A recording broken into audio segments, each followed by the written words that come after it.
반갑습니다, 여러분. 여러분 만나는 게 너무 좋습니다. 그리고 여러분들도 많이 인사해 주시고 좋아해 주시고 그리고 힘을 많이 주셔갖고 정말 하기를 잘했다. 제가 올 한 해 이제 4월 딱 지나가니까 벌써 한 토막이 다 끝났네요. 그죠? 그리고 한 분기도 벌써 지나가고 3분의 1 지났으니까 제일 잘한 것 같아요. 올해 한 일 중에서 제일 잘한 거는 요 시니어반을 시작한 일인 것 같아요.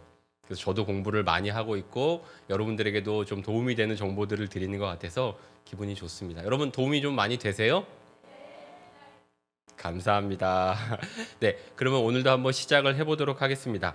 오늘 이야기 나눌 거는 바로 이제 예고해 드린 대로 요 내용들이에요. 세상의 노후 준비와 성도의 노후 준비가 어떻게 다른가 이 얘기를 드릴 텐데 복습을 한번 먼저 해볼게요. 지난주에 배운 양이 워낙 많아서 한번 콕콕콕 짚고 넘어가는 게 도움이 되실 것 같아요. 우리 지난 시간에는 저 맨 밑에 빨간색 흐릿하게 되어 있는 거 있죠? 저거 했었어요. 노년의 삶을 위협하는 5가지 요소들에 대해서 배웠는데 혹시 기억나시나요? 어떤 거 있었는지? 저랑 한번 빠르게 한번 볼까요? 첫 번째는 건강 리스크가 있다. 그래서 노년의 삶에 건강이 위협이 안 되려면은 이런 거 조심해야 된다 말씀드렸어요. 나쁜 생활 습관 뭐 있었을까요? 직접이든 간접이든 흡연하는 거, 술 마시는 거, 맵고 짜게 먹는 식습관, 그다음에 운동 안 하는 거, 잠 잘 못 자는 거 이런 것들을 말씀을 드렸고요. 어르신이 돼서는 이제 낙상 조심해야 된다. 넘어지는 거 조심해야 된다. 얘기 많이 들으시고 또 사례들도 많이 보시죠. 집에서 특히 뭐 욕실 같은 데서 이렇게 넘어지시거나 아니면 문지방이나 어디 뭐 들다가 삐끗하시거나 넘어지시거나 하면 그게 굉장히 큰 문제가 된다. 그래서 낙상이 어르신들 돌아가시는 원인 뭐 5위 안에는 꼬박꼬박 들고 높게 들어갈 때 2위 안에도 들어간다. 그 말씀 드렸어요. 그리고 건강검진. 아이 나는 건강하니까 안 해도 괜찮아. 외적지 괜찮았는데 그러면서 검진 안 하려 그러시면은 요만큼 검진비 아끼시려다가 나중에 이만큼 큰 병 늦게 발견하는 수가 있으니까 그런 거 위험하다. 그다음에 치아 관리하는 거 치매에 대해서는 제가 다다음 시간 때 아주 집중적으로 말씀드린다 얘기 드렸고요. 두 번째가 이제 경제적인 리스크가 있다 말씀드렸어요. 그래서 이 금융에 대한 지식이 너무 없어서 그것 때문에 내가 소중하게 모은 돈을 다른 사람들한테 이렇게 맡겼다가 돈 떼이거나 사기를 당하거나 필요 없는 보험 상품 가입을 해서 혜택을 못 받거나 이제 그런 거 위험하다 말씀드렸고요. 또 이제 남자분들 같은 경우에는 직장에서 퇴직한 다음에 퇴직금 받으면 그걸로 어떻게 노후를 좀 든든하게 보장을 받으시려고 창업 같은 거 성급하게 하시다가 그거 실패하는 경우 위험하다 말씀드렸고, 가만히 있기만 해도 물가는 저절로 올라가잖아요. 그래서 그 물가가 올라가는 것 자체가 시간이 우리한테 주는 리스크다 말씀드렸고요. 또 노년이 되면 몸이 이것저것 아프면서 의료비가 자꾸만 병원에다 갖다 주는 돈이 많아서 그것도 경제적으로 부담이 된다 말씀드렸었어요. 세 번째는 이제 외로움, 고독에 대한 리스크가 있다 말씀을 드렸어요. 그래서 두 분이 지내시다가 한 분이 갑자기 돌아가시고 먼저 가시게 되면 남아있는 분이 일상생활을 잘 유지를 못 하시게 되는 거예요. 특별히 우리 할아버지들, 남자 어르신들이 할머님들이 먼저 병이나 세상을 돌아가시게 되면은 이 밥을 해먹고 빨래를 하고 일상생활 유지하는 게 어려워서 그것 때문에 너무 힘들고 고독하다 느끼는 경우가 많다. 사실 이런 부분 때문에 우리나라의 노인 자살률도 굉장히 높은 편입니다. 이 고독에 대한 문제가 우울증으로 연결이 되면은 큰 문제가 오는 거예요. 그리고 내 주변 일에 대해서 관심이 없습니다. 그래서 맨 밑에 보면 따삐빠 기억나시나요? 뭐였죠? 따지고 삐지고 빠지고. 그래서 교회든 아니면 친구들 모임이든 거기 가서 자꾸만 뭘 이렇게 시시콜콜 따지고 네가 맞니 내가 맞니 그렇게 하다가 결국은 마음이 상해요. 삐져요. 삐지다 보니까 에이 나 저기 안 가. 교회도 안 가. 친구 모임도 안 가. 그러다 보면은 혼자가 되는 거예요. 그게 고독 리스크다 말씀드렸었고요. 네 번째는 이제 무기력. 아무 의욕이 없는 건 거예요. 그리고 내 인생을 돌아보면서 계속 후회가 남는 거야. 아, 그때 그렇게 할 걸, 이렇게 할 걸. 후회해봤자 사실 시간을 돌이킬 수는 없으니까 아무 소용이 없는데 자꾸만 내가 잘못한 거를 후회를 하고 반대로 누가 나한테 잘못한 거에 대해서는 어떻게 해요? 용서를 하지 못하고 분노해요. 그러고서 자꾸만 내 마음의 병을 내가 키워요. 그러다 보니까 가만히 집에 누워서 텔레비전만 보거나 외부에 나가지 않으면서 어떤 새로운 일에 도전을 안 하는 건 거예요.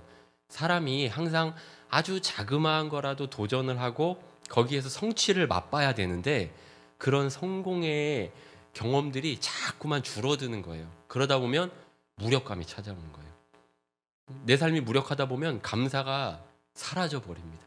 그래서 그런 이야기들을 무력감 리스크라고 말씀을 드렸었고, 마지막으로 요게 이제 의외인데 꽤 크다 말씀드렸습니다. 배우자와 자녀 리스크가 있다. 어떤 게 리스크냐면 너무 많이 사랑하는 것도 큰 위험이다. 내 자녀가 너무 귀하고 예쁘고 이 자녀가 30대가 40대가 50대가 60대가 됐는데도 뭐 좀 도와달라 그러면 아낌없이 막 척척 이렇게 내주다 보면 그게 위험하게 된다. 혹은 반대로 내가 너무 의존하는 거예요. 자녀한테. 나 이것 좀 해줘라, 저것 좀 해줘라, 나 좀 봐줘라, 아프다 막. 근데 그런 거를 어느 정도는 내가 내 삶을 꾸려갈 수 있어야 되는데 너무 자꾸만 배우자나 자녀한테 과하게 의존하다 보면 그것도 문제가 된다.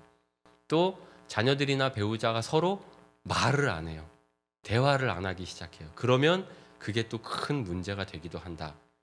그리고 마지막에는 이제 내가 사별한 부분에 대해서 내가 죽거나 아니면 너희 중에 누구라도 하나님께 먼저 부르심을 받았을 때 우린 이렇게 하는 게 좋겠다.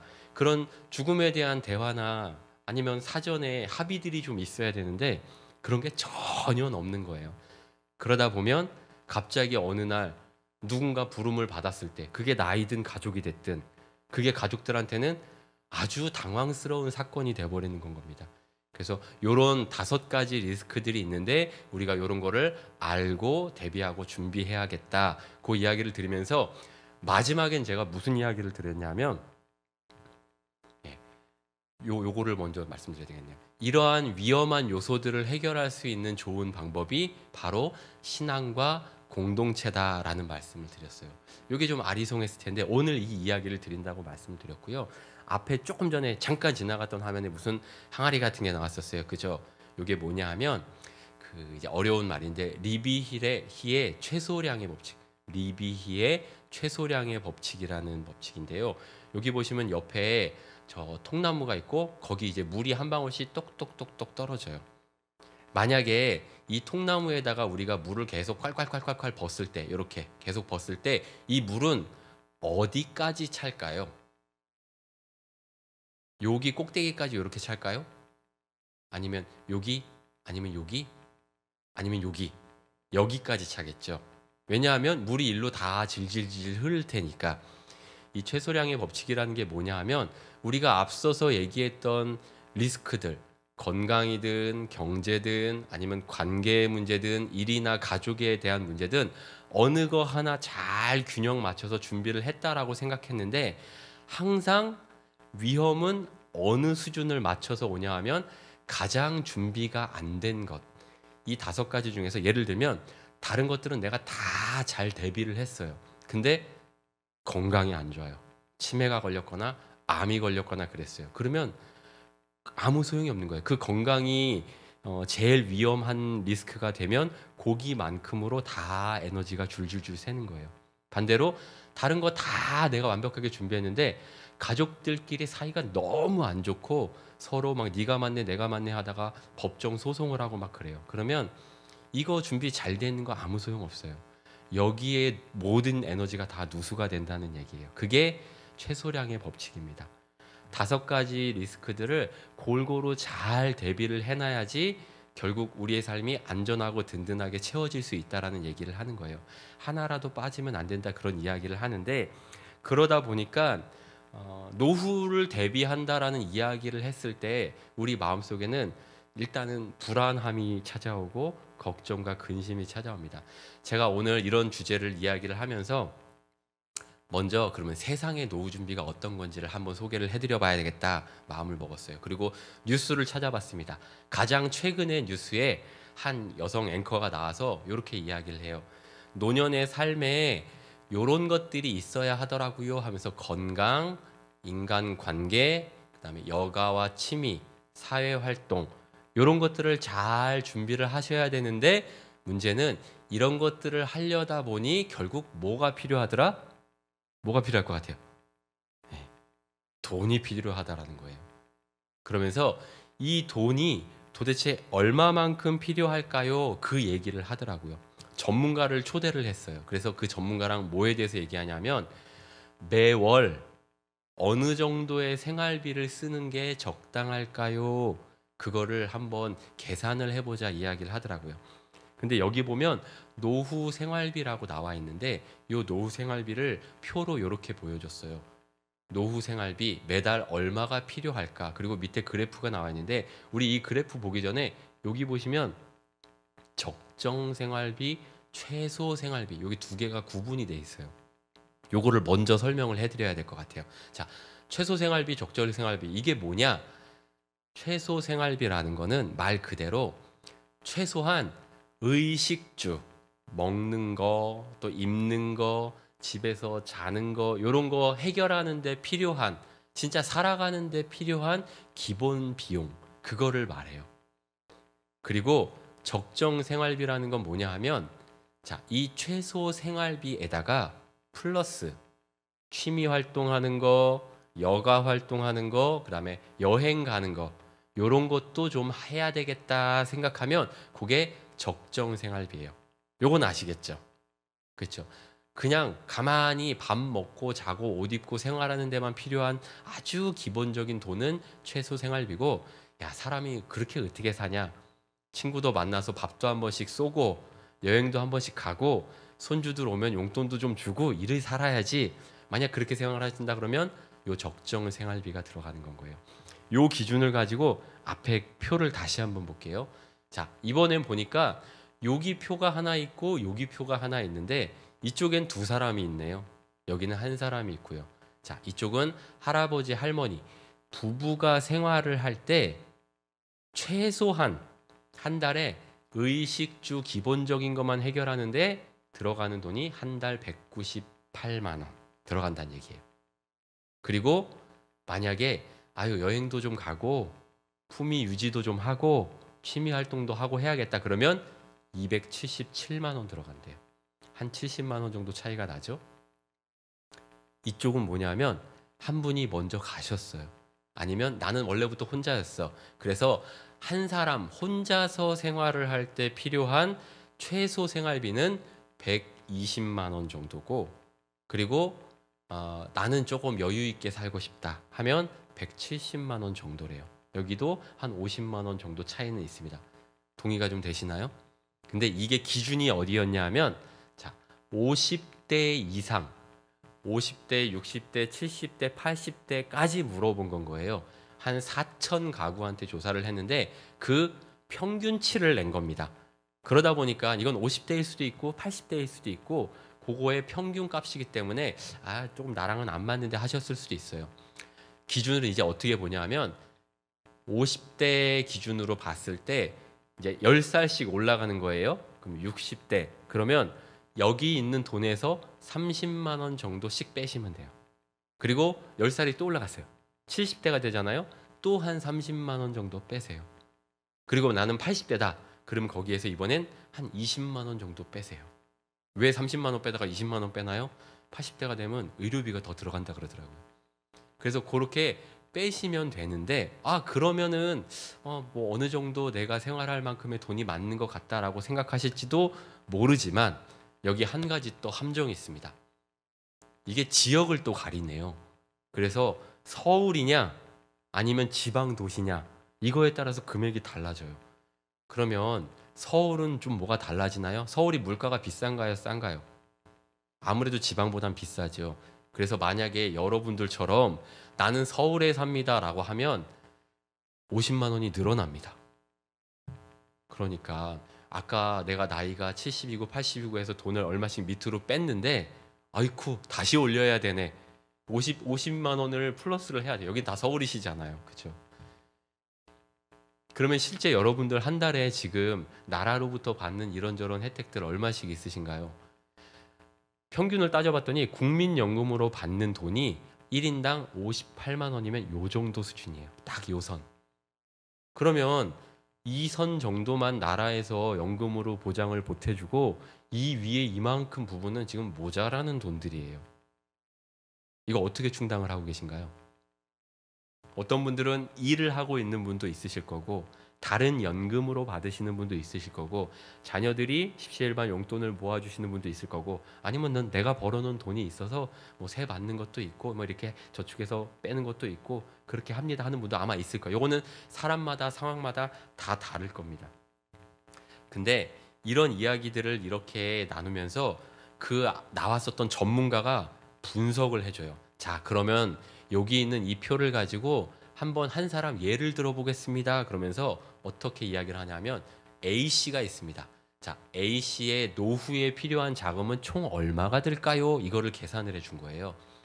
이 사람은 연간 노후 생활비를 앞에 표를 기준으로 따져보니까 3,600만 원 정도가 필요하겠다라고 봤대요. 1년에. 그리고 나는 60대에 은퇴해서 90살까지 살 것 같아. 혹은 70에 은퇴해서 요즘에는 의료 기술이 좋아졌다고 하니까 100살까지는 살 것 같아. 그렇게 한 30년 정도를 노후의 삶으로 한번 쳐본 거예요. 앞으로 살아갈 날이 난 30년 남았다. 가만히 있어도 물가는 오른다 그랬잖아요.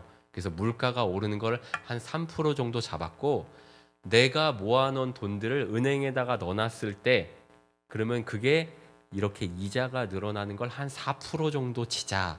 요런 기준을 잡고 계산을 해봤더니 30년 동안 필요한 돈이 얼마가 나왔게요? 9억 4천만 원 나왔습니다. 은퇴하고 나서 죽기까지 필요한 돈이 뭐 거의 10억 돈이에요.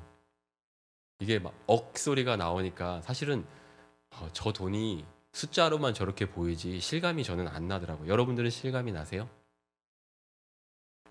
지금 만약에 60대나 70대 때 은퇴를 하셔서 나는 90이나 100살까지는 살아야 될 것 같다라고 생각하시면 저만큼의 돈을 모아놔야 된다라는 얘기를 단지 계산이기는 하지만 이 사람들이 하는 거예요.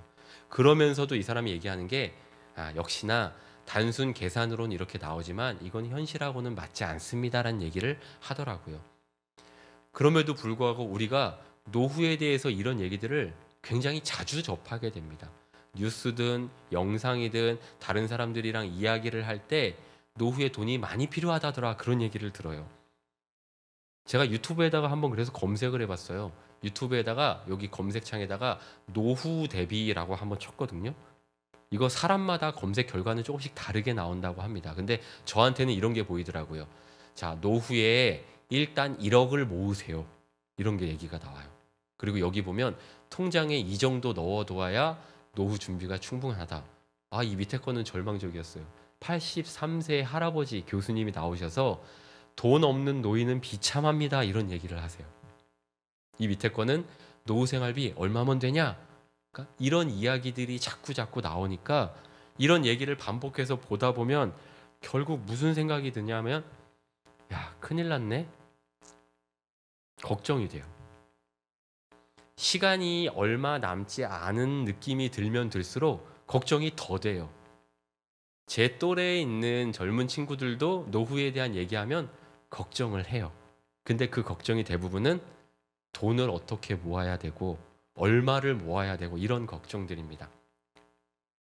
그래서 이 시간에는 여러분들하고 어디 가서 이런 얘기를 하러 할 데가 없잖아요. 그래서 저도 여러분들께 한번 이야기를 궁금해서 들어보고 싶기도 해서 지난번처럼 이렇게 주변에 한 3, 4호, 3분, 4분 이렇게 앞뒤로 모이셔갖고 요거 한번 얘기를 해보셨으면 좋겠어요.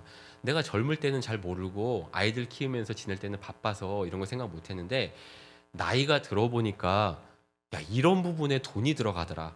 생각보다 이런 거는 돈이 좀 들어가더라 하는 부분이 있었으면 그거 한번 서로 이야기를 좀 나눠보세요. 한 3, 4분 정도 이야기 나누시면 저도 왔다 갔다 하면서 여러분 이야기도 한번 들어보고 그런 게 있었구나 하고 좀 배워보도록 하겠습니다. 우리 잠깐 동안 이야기 한번 나눠보도록 하겠습니다. 하는 데가 생각보다 너무 많아요. 제가 지나다니면서 이야기를 한번 이렇게 들어보니까 이제 병원에 가는 것 때문에 의료비 같은 것들 때문에 돈이 좀 나가더라 하는 분들도 있고 이제 임플란트 같은 건 2개까지 해주긴 하는데 그게 이제 더 해야 될 때는 그래도 돈이 이렇게 갑자기 들어갈 때도 있고 또 집안의 어른 역할 이렇게 하시거나 할 때 경조사가 있거나 하필이면 또 이제 설날 이럴 때 세뱃돈을 또 줘야 되잖아요. 그러면은 물론 이제 자녀들이 눈치가 있거나 해갖고 세배하고 봉투도 이렇게 드리고 그러면 참 좋은데 이제 애들이 많아지잖아요. 손주들은 점점점 많아지고 그러다 보면 또 어른 역할하고 할머니 역할, 할아버지 역할하면서 돈이 또 이렇게 나가는 건 거예요. 네, 영양제, 단백질 이런 것도 먹어야 되고 많이 들어가죠. 맞아요. 그리고 제 주변에는 내가 죽기 전에 그래도 꼭 한번 성지는 갔다 와야 되겠다. 성지순례 같은 거 이렇게 한번 그거는 내 마음의 소원이다. 풀어야겠다 하시면 또 그런 것도 또 돈이 들어가기도 하니까 그런 부분들은 이게 생각했던 것보다 돈이 그래도 솔찬히 들어가네. 그런 경험들이 다 있으실 거예요. 근데 아까도 말씀드렸지만 세상의 기준으로 봤을 때 노후 대비 이야기를 하면서 자꾸 돈 얘기를 이렇게 하게 돼요. 그러다 보면 노후 준비가 돈의 문제로 집중이 되게 되는 순간 마음속에 모락모락 두려운 마음이 생깁니다. 그리고 초조해져요. 나 준비가 잘 되나 안 되나. 그래서 아까 우리 권사님이 딱 말해 주셨는데 제가 그 말을 들으니까 그 말이 맞네. 딱 표현이 우리나라 표현 너무 좋은 것 같아. 꽃감 빼먹는 느낌 있잖아요. 그죠? 통장에서 돈 이렇게 빼거나 아니면 그게 내 통장 아니라 하더라도 자녀들이 돈이거나 하더라도 그거를 이렇게 뭔가 빼먹는 느낌이 들고 비어가는 느낌이 들고 그죠? 쌀 때 이렇게 퍼갖고서는 자꾸만 바닥 긁는 소리 같은 거 나는 느낌이 들 때 두렵고 초조해요. 그래서 오늘 이 기준을 말씀드리려는 거예요. 세상의 노후 준비랑 성도의 노후 준비를 어떻게 다른지 좀 간단하게 한마디로 설명해 주세요. 그럼 저는 이렇게 표현하고 싶어요. 세상의 노후 준비는 각자 도생에 가까워요. 네, 맞아요. 내 노후는 내가 철저하게 준비를 해야 되는 거예요. 내가 살아야 되니까. 그러다 보니까 기준이 뭐냐면 돈이 얼마 있냐, 건강하냐 이런 부분이에요. 그게 만약에 하자가 있으면 불안이 와요. 근데 성도의 노후 준비는 뭐가 다르냐 하면 믿음의 동행이에요. 여기에는 뭐가 있냐 하면 복음이 있냐, 굿뉴스, 가스펠이 있느냐, 예수님을 믿어서 마음에 은혜가 있냐, 그 경험이 있냐, 평안이 있냐, 이게 어디랑 연결되냐 하면 감사랑 연결돼요. 목사님 그거는 먹고 사는 문제랑은 차원이 다른 거 아닙니까? 라고 말씀을 하실 것 같아서 이제부터 그 얘기를 자세하게 해드릴 거예요. 책을 하나 소개를 해드리려고 하는데 노년의 항해를 준비하라 라고 하는 책이에요. 그 옆에 있는 분 혹시 잘 아시나 모르겠어요. 우리나라 강해설교의 1인자 지구촌교회의 원로 목사님이신 이동원 목사님이세요. 그분이 은퇴하시고 나서 책을 쓰셨어요. 이 책이에요. 저도 있는데 이 책은 지금 절판이 돼서 구할 수가 없어요. 이 책이 노년 항해를 준비하라 라고 되어 있는데 맨 밑에 이렇게 써 있어요. 백발의 면류관이 자랑스러운 시기, 인생의 결실기 노년기에는 성공이라는 신기루를 추구하기보다 의미 있는 일을 추구해야 한다 라고 돼 있으면서 제가 이렇게 접어놨는데 그 접어놓은 데 제목이 뭐냐 하면 대안이 되는 가정으로서의 교회가 중요하다, 그런 얘기가 써 있어요. 위기가 많이 찾아오면 가정들이 깨지잖아요. 여러 가지 이유로. 근데 그렇게 가정들이 깨질 때 대안이 되는 거, 해결책이 되는 게 뭐냐면 교회가 될 수 있다, 그 얘기를 하는 거예요. 잠깐 다른 얘기긴 하지만 여기 지금 옆에 이동원 목사님 사진을 제가 갖고 왔는데 까만색 옷을 입고 있으세요. 그 다음에 여기다가 뭘 꽃을 달았네요. 어디인 것 같으세요? 장례식입니다.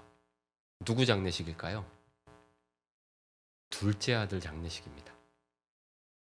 아들이 먼저 갔어요. 근데 그 둘째 아들이 나이가 저랑 같아요.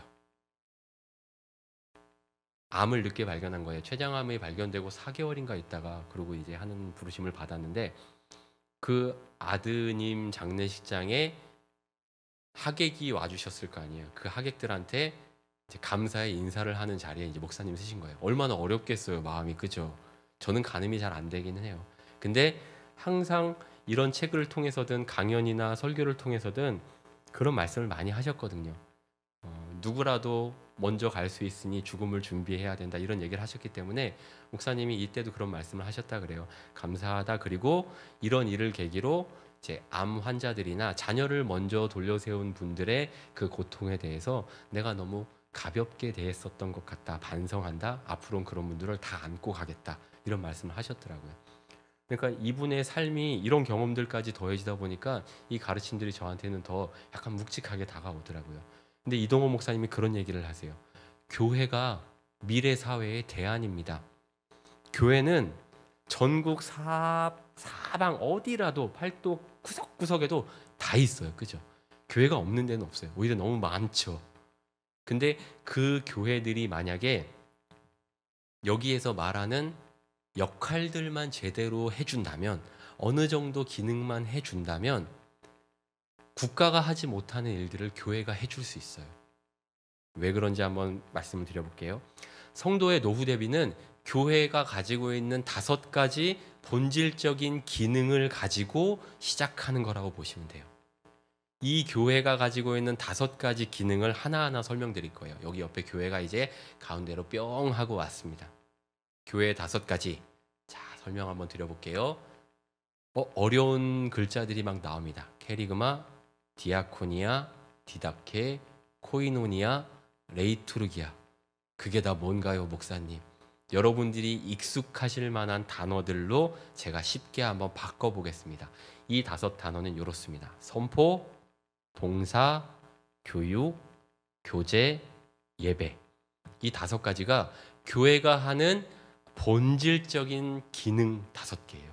그 중에서 여기 있는 선포, 봉사, 교육 3가지는 예수님이 이 땅에 오셔서 우리가 흔히 말하는 공생의 시기를 겪으시면서 하셨던, 이 땅에서 하셨던 사역들이고요.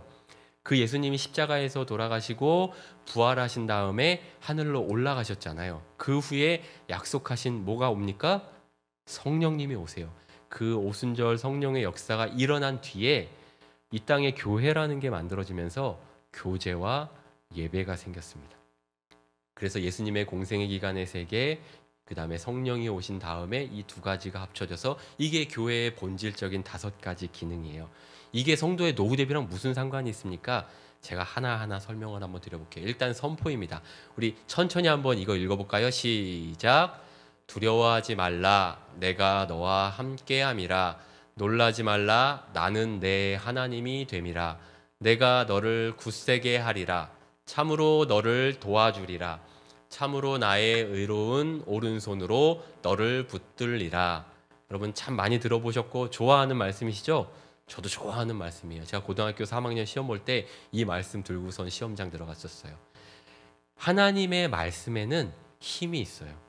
그리고 그 하나님의 말씀은 내가 누군가한테 이야기를 할 때 역시 그 힘이 전달이 돼요. 예수님이 이 땅에 오셔서 하나님 나라를 선포하셨다고 성경은 기록하고 있어요. 처음에 하신 말씀이 회개하라, 천국이 가까이 왔다. 그 말씀을 하시면서 하나님 나라의 일들을 많은 사람들한테 우리말로 지금 표현하면 설교하셨어요. 그래서 주일날 우리가 목사님 통해서 듣는 이 말씀들을 다 선포라고 우리들이 알고 있어요. 근데 이 선포를 중요한 건 나 자신에게도 할 수 있어요. 다른 사람에게도 할 수 있어요. 성도는 하나님이 주신 하나님의 말씀을, 그 힘의 능력을 나 스스로에게도 활용할 수 있고 내가 만나는 다른 사람에게도 쓸 수가 있어요. 그래서 아까처럼 내가 모아놓은 돈이 없는데 너무 불안한데 난 건강이 좀 약해갖고 언제 갑자기 큰일이 날지 모르겠는데 내 마음에 그런 불안이 파도처럼 다가올 때 그때 나 자신을 향해서 이 하나님의 말씀을 선포하는 거예요. 두려워하지 마. 하나님이 너 지켜주신댔어. 백발이 될 때까지 너를 안아주신댔어. 그런 말씀을 나 스스로에게 선포할 수 있어요. 이거는 특권이에요. 다른 사람에게, 내 주변에 있는 어려운 사람들이 나보다 더 나이가 많으시고 나보다 더 몸이 약한 분에게 하나님의 말씀을 선포해 줄 수 있어요. 이게 교회의 놀라운 기능 중에 하나의 선포예요. 그래서 우리는 어떤 이야기들을 선포해야 되냐면, 첫 번째는 하나님이 온 세상의 주인 되심을 선포해야 돼요. 이게 신앙의 기본이에요. 이 세상 누가 만드셨어요? 하나님이. 뭘로 만드셨어요? 말씀으로 만드셨어요. 하나님이 이 세상의 주인이에요. 이 세상의 모든 사람들은 손에 아무리 많이 쥐고 있든 적게 쥐고 있든 다 청직이에요. 갈 때는 어떻게 하고 가야 돼요? 다 놓고 가야 돼요. 그거를 선포하는 거예요. 두 번째는 우리의 구원은 오직 예수를 통해서만 가능해요. 돈이 우리를 구해주는 게 아니에요. 열심히 운동하는 게 나를 구원해 주는 게 아니에요. 오직 우리의 구원은 예수 그리스도를 통해서만 이 진리를 또 선포하는 거예요. 세 번째는 나는 그 예수님을 믿었어. 그 예수님의 은혜를 통해서 나는 뭐가 됐어요? 하나님의 자녀가 됐어요. 그래서 자꾸 내가 하나님의 자녀라고 선포해야 돼요. 나는 하나님의 아들이야. 나는 하나님의 딸이야. 그거를 선포해야 돼요. 그리고 또 뭘 이야기해야 되냐면 죄의 길을 버리겠다라고 선포해야 돼요. 그거는 나쁜 길이야. 그건 하나님이 기뻐하지 않는 일이야. 이거를 계속 말해야 돼요. 그러면서 나는 복음, 우리가 흔히 말하는 가스펠, 굿뉴스, 이거를 날마다 선포하는데 말로만 선포하는 게 아니라 이번에는 내 삶으로, 내 삶의 향기로, 야, 저 사람은 예수님 믿는 사람 같다. 예수님 믿는 사람은 저렇게 사는구나. 이렇게 내 삶으로 선포해야 돼요. 이게 우리의 노후 대비 중에 하나입니다. 자, 두 번째로 빨리 넘어가 볼게요. 두 번째는 뭐냐면 봉사예요. 자, 봉사에 있는 이 말씀 다시 한번 읽어보겠습니다. 시작. 그가 두루 다니시며 선한 일을 행하시고 마귀에게 눌린 모든 사람을 고치셨으니 이는 하나님이 함께 하셨음이라. 아멘. 사도행전 10장 38절 말씀이고요. 이번엔 제가 읽어볼게요. 각각 은사를 받은 대로 하나님의 여러 가지 은혜를 맡은 선한 청지기 같이 서로 봉사하라. 베드로전서 4장 10절 말씀입니다. 아멘. 성경은 우리에게 뭐 하라 그래요? 봉사하라고 말하고 있어요. 근데 이 봉사의 전형이 따라가야 되는 본을 누가 보이셨냐면 예수님이 보이셨어요. 예수님이 이 땅에 오셔서 하나님의 능력을 가지고 어떤 사람들을 도우셨냐면 병들린 사람, 약한 사람, 억눌린 사람들, 그 사람들을 만나시고 치료하고 고쳐주셨어요. 심지어 죽은 사람도 살리셨어요. 의심이 있는 사람들의 의심을 고쳐주셨어요. 그 모든 일들이 예수님의 봉사예요. 근데 성도들도 그렇게 나 자신과 다른 사람을 도와야 해요. 우리는 어떤 봉사를 할 수 있을까요? 자, 두루 다녀야 돼요. 부지런하게 돌아다니면서 교회 안에도 찾아가 봐야 돼요. 누가 도움이 필요한 사람 없나? 그러면서 선한 일을 해야 돼요. 몸과 마음이 아픈 사람들이 있어요. 그 사람들에게 예수님이 먼저 본을 보이신 것처럼 조건이 없는 희생의 마음을 가지고 서로를 살리는 말과 행동을 해야 돼요. 말도 해야 되고요. 행동도 해야 돼요. 다른 사람을 도와주는데 나는 가진 게 없어갖고 말로만이라도 그것도 훌륭해요. 기도해 주는 거 너무너무 훌륭해요. 그런데 할 수 있다면 내 주머니를 털거나 뭐라도 하나 들어갖고 그 사람한테 주거나 물질적으로라도 도움을 주면 좋겠어요. 특별히 그게 우리 시니어들이 서로의 필요를 살피면서, 왜냐하면 젊은 사람들은 잘 몰라요. 그러니까 누구 사정은 누구가 안다고, 저런 사람이 저런 문제 때문에 지금 힘들 거야 라고 하는 게 눈빛을 보거나 상황을 보면 보이잖아요. 그러면 내가 가서 왼손이 하는 거 오른손이 모르게 슬그머니 도와주는 거예요. 그게 생색을 내고 싶다 그런 마음이 아니어야 돼요. 예수님이 조건 없이 그 사람을 긍휼히 여기고 자비의 마음으로 도와주신 것처럼 성도들도 마땅히 그렇게 봉사를 서로 해야 돼요. 자, 세 번째 거는 뭐냐면 교육이에요. 같이 한번 또 읽어볼까요? 시작. 예수께서 모든 도시와 마을에 두루 다니사 그들의 회당에서 가르치시며 천국 복음을 전파하시며 모든 병과 모든 약한 것을 고치시니라. 아멘. 마태복음 9장 35절 말씀인데 사실 이 말씀 한 절 안에 예수님의 공생의 사역 세 가지가 다 들어있어요. 보세요. 여기 가르치시며, 이 가르치시며가 지금 이야기할 교육이에요. 그리고 천국의 복음을 전파하셨대요. 이건 선포해요. 그 다음에 모든 병과 약한 것을 고쳤대요. 이게 봉사예요. 이 한 구절, 9장 35절 이 말씀 안에 예수님의 세 가지 사역이 다 들어있다고 사실 우리 목사님도 여러 번 설교를 하셨어요. 근데 저는 이 중에서 특별히 이 가르치시며, 가장 먼저 나와 있는 이 가르치시며에 대해서 말씀을 드리고 싶어요. 지금 여기 와 있는 여러분들은 너무너무 훌륭하십니다. 자, 세상의 논리와 세상이 말하는 삶의 기술들이라고 하는 처세술이 있잖아요. 처세술이라는 말씀 다 아시죠? 요럴 땐 이렇게 하는 게 좋아. 저럴 땐 이 사람을 찾아가고 저기를 찾아가고 요때는 이렇게 해봐. 근데 그런 처세술이 아니라 하나님의 말씀과 진리를 힘써서 배워야 돼요. 그리고 하나님 나라의 백성은 어떻게 살아가야 하는 건지 그 삶을 내가 배운 다음에 다른 사람들한테도 가르쳐 줘야 돼요. 근데 말로만 또 이걸 가르치는 게 아니라 그 사람들이 가르친 걸 지켜서 행할 수 있도록 도와줘야 돼요. 그래서 예수님의 마지막 지상명령이 어땠습니까? 내가 너희에게 분부한 모든 것을 가르쳐 지키게 하라라고 말씀하셨어요. 지상명령이 그래요. 예수님이 마지막으로 우리에게 주신 사명이 너희들에게 내가 가르쳐 준 거 있지? 그거를 너네들도 잘 익히고 다른 사람에게 가르쳐 주고 그 사람들이 행할 수 있도록 도와줘. 그게 제자의 도입니다. 여러분들은 지금 그걸 실천하고 계세요. 그죠? 이 오후 시간, 이 피곤하고 졸릴 시간대 하나라도 더 배우시려고 이 자리에 벌써 오셔서 지금 벌써 몇 달이 됐어요. 이 기간 동안에 시니어의 삶으로 내가 어떻게 내 삶을 갖고 나갈지를 배우고 계시잖아요. 그리고 이제 그 삶을 실천하시는 건 거예요. 여러분들이 이 삶을 이제 옆에 있는 누군가한테 가르쳐 주시면 돼요. 그게 예수님이 말씀하신 교육의 삶이에요. 그리고 여기에 이제 교제에 대한 내용이 나와 있는데 조금 깁니다. 우리 천천히 한번 같이 읽어볼까요? 시작. 그들이 사도의 가르침을 받아 서로 교제하고 떡을 떼며 오로지 기도하기를 힘쓰니라. 날마다 마음을 같이하여 성전에 모이기를 힘쓰고 집에서 떡을 떼며 기쁨과 순전한 마음으로 음식을 먹고. 성도의 교제는 한마디로 서로 어울리는 거예요. 그래서 삶을 나누고 먹을 거를 나누는 거예요. 옛날에 웰컴 투 동막골이라는 영화가 있었습니다. 저 강원도 산골짜기에 너무너무 깊은 산골짜기라 거기는 전쟁이 났는지를 모른 거예요.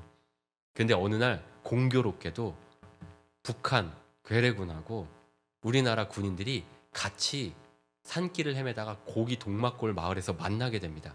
그러면서 일어나는 이상한 일들을 거기 영화로 만들었어요. 근데 그 군인들이 봤을 때 그 마을의 사람들이 촌장 할아버지의 말씀을 너무 잘 듣는 거예요. 그래서 북한의 장수가 물어봅니다. 이 할아버지한테. 길이니까니 고함 한번 지르지 않고 불황민들을 휘어잡을 수 있는 것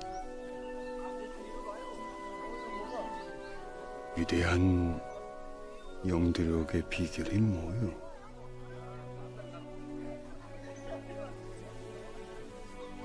뭐를 많이 먹여야지 뭐. 뭘 많이 먹여주는 게 그게 위대한 영도력의 비결이래요. 맞아요. 먹는 데서 인심 나온다고 같이 뭘 자꾸 먹으면 친해져요. 그리고 거기에서 서로에 대한 사랑의 마음들이 생겨요. 교제는 그런 거예요. 초창기에 초대 교회가 세워졌을 때 성도들이 어려운 말로 이제 유무상통했다 그랬어요. 네 것 내 것 없이 다 가지고 들고 나와서 나눠줬어요. 그렇게 나눠주면서 서로 먹었어요. 모일 때마다 맛있는 걸 먹었어요. 식탁 교제를 했어요. 그리고 기뻤어요. 내 거를 나눠서 내 재산은 없어졌는데 그런데도 기뻤어요. 왜냐하면 그 안에 이 세상 사람들은 이해하지 못하는 하나님 나라의 질서와 기쁨이 있는 건 거예요. 그 맛을 본 거예요. 성도의 삶이 그래야 됩니다. 교회 안에는 이러한 기쁨의 어울림과 기쁨의 밥 먹는 모임들이 있어야 돼요. 코로나 때문에 우리가 한참 못했었는데요. 서로를 위해서 힘써서 기도해 줘야 돼요. 밥만 먹고 끝나면 안 돼요. 모여서 맨날 윷놀이만 하고 고스톱만 치면 그런 모임이 아니라 서로 모일 때마다 힘써서 기도해 주고 성전에 모이는 걸 힘써야 돼요.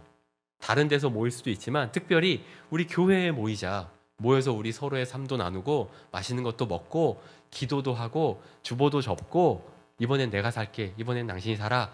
그렇게 먹는 건 거예요. 얼마나 우리 권사님들이 이거 실천 잘 하십니까?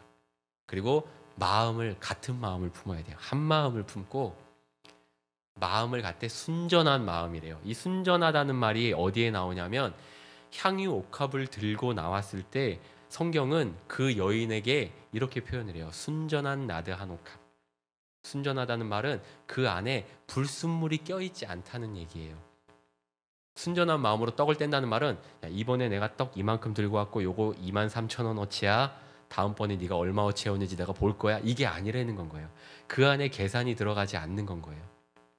그러한 마음으로 떡을 떼면서 서로의 기쁨도 나누고 서로의 슬픔도 나누는 거예요. 그래서 로마서 말씀에는 우는 자들과 함께 울고 기뻐하는 자들과 함께 기뻐하라라고 말하고 있어요. 그게 성도의 교제예요. 하나님 나라의 교제를 우리가 교회 안에서 이루어낼 수 있다면 그게 진짜 멋진 성도의 노후 대비가 될 거예요. 자, 이제 마지막 한 가지입니다. 같이 한번 또 읽어볼까요? 시작. 아버지께 참되게 예배하는 자들은 영과 진리로 예배할 때가 오나니 곧 이때라. 아버지께서는 자기에게 이렇게 예배하는 자들을 찾으시느니라. 요한복음 4장 23절 말씀입니다. 이 말씀이 어디에 나오는 말씀인지 아시죠? 예수님이 어느 날 수가성에 찾아가십니다. 근데 거기에 사람들이 너무 뜨거워갖고 아무도 오지 않는 그 시간에 한 여인이 나와서 물을 길러요. 예수님이 가서 나도 물 한 잔만 줘 이야기를 했을 때 그 여자가 말합니다. 나는 사마리아 사람이고 유대인인데 어떻게 나 같은 사람한테 물 달라고 하시나요? 그때 예수님이 이야기를 하십니다. 내가 너에 대해서 다 알고 있어. 그러면서 예배에 대한 말씀을 하시고 생뚱맞게 이 얘기를 하세요. 하나님께 예배하는 사람들은 영과 진리로 예배해야 돼. 그러면서 내가 주는 물을 먹으면 더 이상 목마르지 않을 거야. 그 순간에 이 여인이 예수님이 그리스도인 걸 깨닫습니다. 그리고 가서 복음을 전하죠. 그 이야기입니다. 하나님께 예배하는 것이 우리 성도들의 가장 첫 번째 사명이에요. 하나님은 우리에게 예배 받으시기를 원하세요. 그래서 교회가 모여서 떡을 떼고 서로 아픈 곳을 나누고 봉사하고 너무 좋아요. 이런 모임에 사랑이 있어야 되죠. 근데 그것만 하면 사실은 교회라고 보기 어려워요. 교회는 예배가 있어야 됩니다. 교회는 하나님의 임재가 있어야 됩니다. 그리고 그 하나님과의 만남이 있어야 되고요. 그 하나님께 나의 모든 걸 토설하는 진한 마음, 그게 있어야 돼요. 그래서 우리가 하나님께 나와서 예배를 드릴 때는 정해진 시간과 정해진 장소, 이거를 중요하게 생각을 해야 되고요. 내 예배의 자리를 지키되 그냥 지키는 게 아니라 힘써서 지켜야 돼요. 열심히 그 자리를 지켜야 돼요. 그리고 한 번의 예배를 드리더라도 눈이 반짝반짝 영과 진리로 예배를 해야 돼요. 그래서 이 예배를 위해서 준비를 해야 돼요.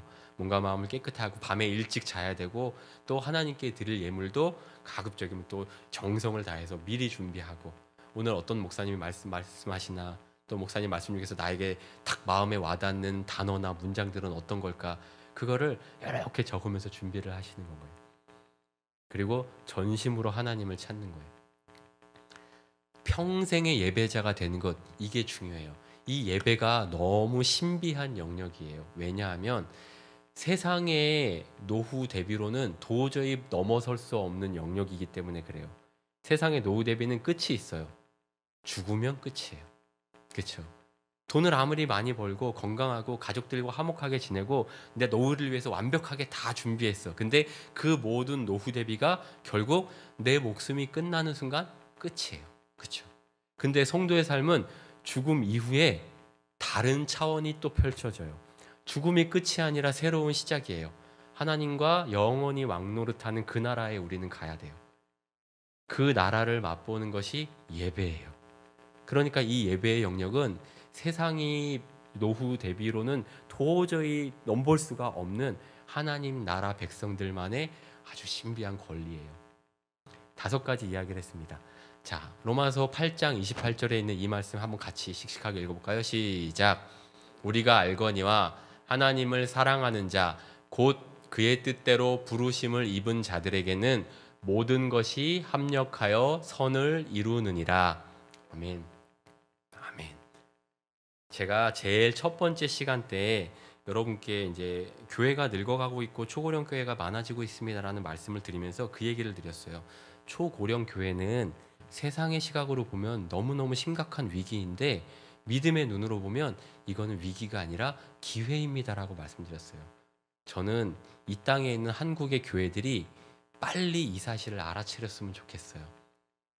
우리처럼 이 시니어들, 여러분과 같이 하나님의 나라를 정말 사모하는 사람들을 대상으로 교회는 이런 곳이어야 돼요. 세상 사람들이 돈을 어떻게 모으지?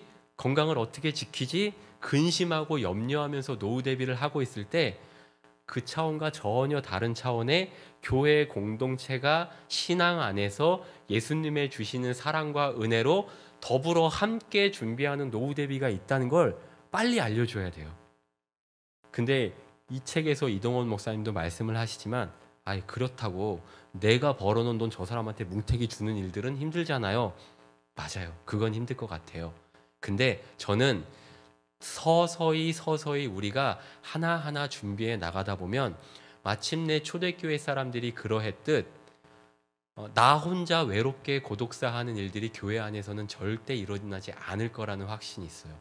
우리가 서로를 생각하고 걱정해주고 배려하고 찾아가고 돌봐주고 아껴주고 기도하고 그렇게 손을 잡아주면서 나랑 같이 가자 이 마음이 있으면 그 공동체로 끈끈하게 하나로 묶여 있으면 결국은 그 합력이 선을 이루어내요. 이거는 교회밖에는 할 수 없어요. 복지관 못해요. 재가센터 절대 못해요. 국가가 아무리 돈이 많아도 이거 못해요. 이건 오직 교회만 할 수 있어요. 교회는 그러한 마음이 있는 사람들이 모여 있어요. 서로 마음이 가난한 사람들, 하나님의 은혜를 갈급하고 또 그 은혜를 먼저 체험한 사람들이 그 은혜를 조건 없이 나눠줄 수 있는 사람들이에요. 하다 보면 지치고 힘들죠. 그 지치고 힘들 때 성령님이 또 새 힘을 공급해 주세요. 말씀을 통해서 찬양을 통해서 또 따뜻한 사람들의 이렇게 손을 잡아주는 그 체험을 통해서 우리가 교회를 그런 따뜻한 공동의 노후 대비처, 피난처로 만들어 가야 돼요. 앞서서 이제 여러분들 여기 오시기 시작할 때 제가 틀어놨었던 찬양이 있습니다. 그 찬양이 내 영혼은 안전합니다라는 찬양이에요. 가사가 이래요. 두려움 다 내려놓고 주님만 의지해. 주 안에서 내 영혼 안전합니다. 이 찬양을 들을 때마다 저는 그런 이미지가 떠올라요. 왜 바닷가에 보면 갯바위가 있죠. 그 갯바위가 날씨가 좋고 잔잔할 때는 거기서 낚시도 하고 사진도 찍고 풍경도 감탄하고 좋잖아요. 사람들이 거기를 막 올라갑니다. 근데 갑자기 하늘에 먹구름이 찾아오고 비바람이 불기 시작하면서 무서운 풍랑이 일어나면 그 갯바위는 어떻게 될까요? 죽음의 장소가 됩니다. 파도에 한번 휙 하면은 싹 휘슬려 사라지는 건 거예요. 근데 그렇게 내 삶을 위협하는 노후의 위험 요소들이 나를 이렇게 덮치려고 감싸올 때 그때 예수님이 말씀하시는 거예요. 내 사랑아, 내 품 안에서 너는 언제나 안전해. 내가 너를 지켜줄 거야. 나의 교회를 통해서. 사랑하는 우리 동안의 시니어 여러분들이 우리 동안교회를 통해서 이런 예수 그리스도의 품을 느끼셨으면 좋겠습니다. 저는 너무 감사해요. 이 일을 다른 교회들보다 우리가 먼저 시작하게 돼서요. 그리고 여러분이 저와 첫 번째 이 모임을 같이 하시게 된 거를 너무너무 영광스럽게 생각을 합니다. 앞으로 아마도 이 모임은 목사님과 이야기를 통해서 2번, 3번, 4번 또 그 모임이 거듭될 때는 더 많은 이야기들을 서로 나누기도 하고 구체적인 방법들도 한번 찾아가 볼 거예요. 그렇게 되면 우리 동안교회는 우리 교회 진짜 멋진 교회야. 내 노후를 교회가 이렇게까지 신경 써줘. 그런 교회가 또 될 수 있을 거예요. 그래서 이 시간에 우리 함께 기도했으면 좋겠습니다. 우리를 안전하게 품어주시는 주님을 의지하면서 이 시간에 기도할 땐 나를 위한 기도가 아니라 내 옆에 있는 분, 내 뒤에 있는 분, 내 앞에 있는 분, 이분들을 위해서 함께 기도했으면 좋겠어요. 나와 함께 있는 우리 동안교회의 다른 어르신들, 다른 시니어들을 위해서 우리 한마음으로 간절하게 중보하며 기도하도록 하겠습니다. 사랑이 많으신 주님, 감사합니다. 세상 사람들은 지금도 알지 못할 미래의 불확실성 때문에 너무도 두려워하며 불안해합니다. 사실 우리들에게도 그러한 불안한 마음들은 있습니다. 그럼에도 불구하고 우리를 안아주시겠다, 지켜주시겠다 약속하셨던 주님의 약속을 믿습니다. 그 약속에 의지하여 앞으로 남아있는 날이 얼마나 될지 모르지만 한 걸음 한 걸음 매일매일 순간순간 주님 손잡고 걸어가는 우리 모든 동안의 시니어 되게 하여 주시옵소서. 그 길을 외롭게 걸어가는 것이 아니라 함께 걸어가게 하시고 그 동행의 여정 가운데 또 놀라운 깨달음을 얻게 하여 주시옵소서. 그 열매들을 가지고 또 이 땅에 많은 이들을 주님께로 인도하는 주님의 귀한 사명자들, 소명의 사람들 되게 하여 주시옵소서. 돌아가는 발걸음 인도하시며 또 한 주간의 삶도 주님께서 건강하게 붙들어 주시옵소서. 사랑이 많으신 예수님 이름으로 기도합니다. 아멘. 오늘도 너무너무 수고하셨습니다. 정말 감사드립니다. 벌써 절반도 넘었고요. 우리 다다음 주에는 이제 어떤 할머니 할아버지로 기억되고 싶으세요? 이런 말씀 드릴 거예요. 인기 짱인 할머니 할아버지 되시는 방법을 몇 가지 소개를 해드릴 거예요. 하고 계시는 분도 있겠지만 한번 들으시면은 아, 내가 앞으로 이렇게 하면은 좋겠다 하는 게 생기실 거예요. 그리고 8강, 9강, 10강 그렇게 4번 모임 하면은 저희 이제 졸업식입니다. 꼭 참여해 주시고 교회 유튜브에도 제가 신기한 게 올리고 나니까 그날 바로 클릭수가 뿅뿅뿅 올라가더라고요. 아마 계속 들어오셔서 확인하시는 것 같아요. 그래서 제가 지난 시간 것까지 이렇게 교회 유튜브 안에 올려놨으니까 거기서 동안 시니어 검색하시거나 여기 재생 목록 들어가셔갖고 여기 맨 앞에 있는 거 눌러보시면 이 앞전에 했었던 강의 보실 수 있고요. 오늘 이 강의도 제가 주중에 열심히 작업해서 올려놓도록 하겠습니다. 2번, 3번 들으시면서 또 좋아요 버튼도 많이 눌러주시고 또 좋은 얘기들도 주변에 많이 소개를 해주시면 감사하겠습니다. 안녕히 돌아가세요. 고맙습니다. 감사합니다. 진짜 사랑합니다.